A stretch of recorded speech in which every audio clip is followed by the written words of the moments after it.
अस्सलाम वालेकुम स्टूडेंट्स। कल हमने अल्किलियर अल्कलाइन अर्थ मेटल्स के दो कंपाउंड्स कंपेयर किए थे, एक ऑक्साइड और दूसरे हाइड्रोक्साइड। आज हम कार्बोनेट्स देखेंगे अल्किलियर अल्कलाइन अर्थ मेटल्स के क्या क्या प्रॉपर्टीज़ पोजेस करते हैं। सबसे पहले बात कर लेते हैं अल्कली मेटल्स के कार्बोनेट्स की।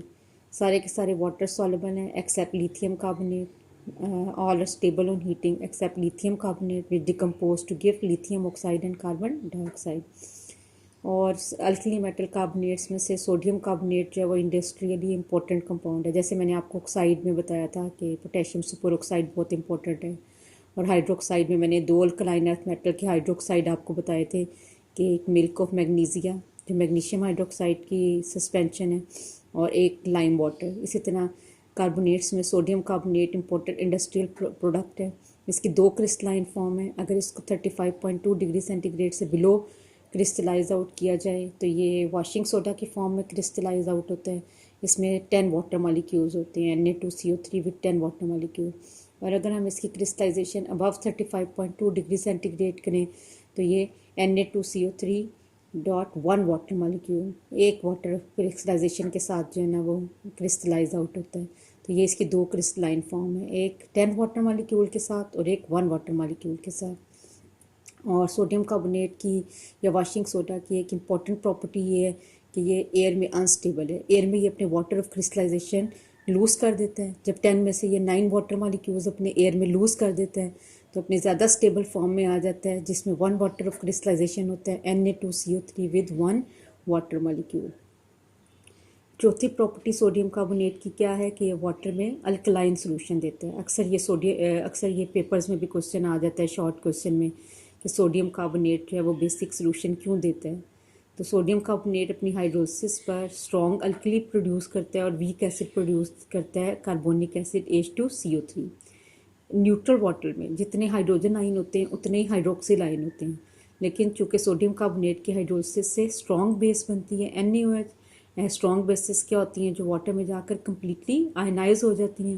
ये वाटर में कम्प्लीटली आयनाइज जब होता है तो इससे सोडियम आयन और हाइड्रोक्सिल आयन दोनों की कंसनट्रेशन वाटर में बढ़ जाती है, और फिर वाटर में हाइड्रोजन आयन और हाइड्रोक्सिल आयन इक्वल नहीं रहते। हाइड्रोक्सिल आयन की कंसनट्रेशन वाटर में जब हाइड्रोजन आयन से बढ़ जाए तो सोल्यूशन अल्कलाइन हो जाता है। तो आपने ये इक्वेशन के साथ बताना होता है जब एग्जाम में आ जाए कि सोडियम कार्बोनेट बेसिक सोल्यूशन क्यों देते हैं, क्योंकि वो वाटर में स्ट्रॉन्ग अल्कली देते हैं और वीक एसिड देते हैं। और स्ट्रॉन्ग बेस जो होती है वो वाटर में कम्प्लीटली जब आयनाइज हो जाती है तो उससे हाइड्रोक्सिल आयन की कंसनट्रेशन ज़्यादा हो जाती है। अब हम अल्कलाइन अर्थ मेटल्स के कार्बोनेट्स को साथ प्रॉपर्टीज स्टडी करेंगे और कंपेयर करते जाएंगे। जो ग्रुप 2A के कार्बोनेट्स हैं अल्कलाइन अर्थ मेटल्स के, वो वाटर में स्लाइटली सॉल्युबल हैं, जबकि मैंने कहा है कि अल्कली मेटल्स के सारे कम्प्लीटली सॉल्युबल हैं सिवाय लिथियम कार्बोनेट की, और ये स्लाइटली सॉल्युबल हैं। और इनकी सॉल्युबिलिटी डाउन द ग्रुप जाते हुए डिक्रीज़ करती है। अगर हम सबसे पहले मेंबर के कार्बोनेट के मुकाबले में नीचे की तरफ आते हैं, डाउन द ग्रुप आते हैं, तो सॉल्युबिलिटी कम होती जाएगी। बेरिलियम से बेरियम कार्बोनेट की तरफ आते हुए सॉल्युबिलिटी कम हो जाएगी। और अगर हम इनको कंपेयर करें अल्कली मेटल से हीटिंग के ऊपर, स्टेबिलिटी के ऊपर, तो मैंने अभी आपसे बात की है कि अल्कली मेटल सारे के सारे हीटिंग पर स्टेबल होते हैं, ये हीटिंग पे स्टेबल नहीं है। फिर जैसे कि वहाँ पे लिथियम कार्बोनेट डिकम्पोज होकर लिथियम ऑक्साइड और कार्बन डाइऑक्साइड बनाता है, यहाँ पे सारे मेंबर्स अपने अपने रिस्पेक्टिव कार्बोनेट्स की डिकम्पोजिशन के बाद कैल्शियम ऑक्साइड और कार्बन डाइऑक्साइड प्रोड्यूस करते हैं। जैसे जैसे हम डाउन द ग्रुप मूव करते हैं तो ईज़ ऑफ डिकम्पोजिशन डिक्रीज़ होना शुरू हो जाता है, यानी कि ऊपर वाला मेंबर जो है वो जितनी आसानी से डिकम्पोज होगा उतना बेरियम कार्बोनेट डिकम्पोज नहीं होगा। इस बात को हम कैसे एक्सप्लेन कर सकते हैं? स्टेबिलिटी ऑफ प्रोडक्ट की बेसिस पे कैल्शियम कार्बोनेट से बनने वाला कैल्शियम ऑक्साइड जिसमें कैटाइन स्मॉल साइज़ का है वो ज़्यादा स्टेबल ऑक्साइड देता है as compare to barium oxide. तो कैल्शियम कार्बोनेट की डिकम्पोजिशन आसान है और मैग्नीशियम कार्बोनेट उससे मुश्किल से यानी ज़्यादा स्ट्रॉन्ग हीटिंग पे डिकम्पोज होगा। बेरियम कार्बोनेट को उससे भी ज़्यादा स्ट्रॉन्ग हीटिंग की ज़रूरत होगी। तो ये एग्ज़ाम के पॉइंट ऑफ व्यू से बहुत अच्छी तरह याद रखना है कि इनका ease of decomposition down the group कम होता जाता है, यानी मुश्किल से ये डिकम्पोज होंगे। ऊपर वाला ईजिली लो हीट पे डिकम्पोज हो जाएगा, और जितना नीचे आते जाएंगे रिस्पेक्टिव ऑक्साइड की स्टेबिलिटी कम होती जाएगी। कैल्शियम ऑक्साइड से लेस स्टेबल है मैग्नीशियम का ऑक्साइड, उससे भी लेस स्टेबल है बेरियम का oxide.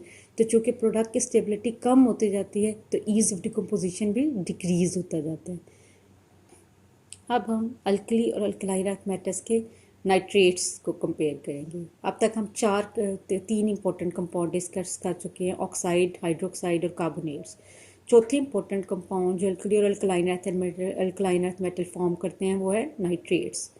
Number one, alkali metals की अगर नाइट्रेट्स की बात की जाए तो ऑल आर वाटर सॉल्युबल, और जो अल्कली मेटल नाइट्रेट्स हैं वो सारे के सारे डिकम्पोज होके अपना अपना रिस्पेक्टिव नाइट्राइट और ऑक्सीजन देते हैं। लिथियम नाइट्रेट डिकम्पोज तो हो जाता है लेकिन उसकी डिकम्पोजिशन के प्रोडक्ट अल्कलाइन अर्थ मेटल जैसे होते हैं, जैसे कि आप यहाँ पे इक्वेशन में देख सकते हैं कि सोडियम नाइट्रेट अपनी डिकम्पोजिशन पर सोडियम नाइट्राइट और ऑक्सीजन देगा, बाकी तमाम लोअर मेंबर्स भी यूँ ही करेंगे। पोटेशियम नाइट्रेट अपना पोटेशियम नाइट्राइट और ऑक्सीजन देगा, लेकिन लिथियम नाइट्रेट की पेक्यूलियर बिहेवियर में डिस्कस हो चुका है कि ये डिफरेंट मेंबर है, अपने बाकी फैमिली मेंबर से डिफरेंटली बिहेव करता है। ये अपनी डिकम्पोजिशन पर बजाय नाइट्राइट देने के अल्कलाइन अर्थ मेटल्स की तरह ऑक्साइड प्रोड्यूस करता है, NO2 गैस और ऑक्सीजन। अल्कलाइन अर्थ मेटल्स के नाइट्रेट्स भी सारे के सारे वाटर सॉल्युबल हैं जो है नंबर टू, और लिथियम की तरह ये भी नाइट्राइट प्रोड्यूस नहीं करते बल्कि ये भी अपना ऑक्साइड देते हैं, NO2 गैस देते हैं और ऑक्सीजन, जैसे कि आप इक्वेशन में भी देख सकते हैं। मैग्नीशियम नाइट्रेट डिकम्पोज होकर अपना रिस्पेक्टिव ऑक्साइड, NO2 और ऑक्सीजन देगा, बाकी तमाम मेंबर्स भी इसी तरह बिहेव कर। अब बात कर लेते हैं अल्कली और अल्कलाइन अर्थ मेटल के सल्फेट्स के। जो अल्कली मेटल्स के सल्फेट हैं वो तो सारे वाटर सॉल्युबल हैं, लेकिन जो 2A members alkaline earth metal के सल्फेट्स हैं उनकी सोलबिलिटी डाउन द ग्रुप जाते हुए डिक्रीज होती जाती है।